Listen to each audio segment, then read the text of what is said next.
It is never nice to have to cancel a trip or holiday, but if you do, your claim would be considered under the cancellation section of your policy. This is not to be confused with your flight being cancelled by the operator, which would fall under the travel delay section and is covered under a separate help video. This help video will help you understand the cover and what you need to do to make the claim. Rightpath Claims are specialists who handle claims for insurers. Our job is to help customers claim the most that they are entitled to under the insurance policy. Whilst we hope you find these videos useful, they are guides only, and as each policy wording is different, you will need to look at your own policy to find exactly what you are covered for. Most cover is based on specified reasons, which means the policy will cover cancellations due to the reasons listed in your policy. These are likely to cover the main reasons for cancelling, such as your health and that of someone else. The reasons that are covered will be listed under your cancellation section, and the covered relationships will probably be listed in the definitions section. The policy is unlikely to cover anything that could have been anticipated, either when you took out the policy or booked the trip. If you were already experiencing a medical condition at the time, you may also have needed to let the insurer know when you bought the policy. This allows them to ensure that everyone pays their correct level of premium.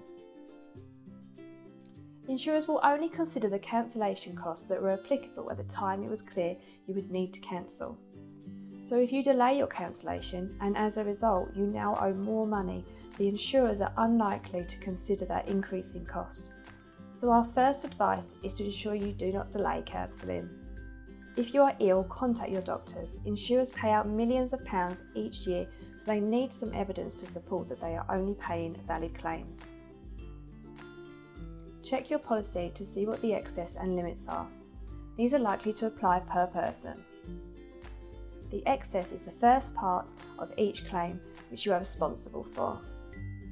Also, as an example, if the sum you are insured for is £1,000, we will only be able to consider reimbursement for up to £1,000, even if your trip cost you more than this.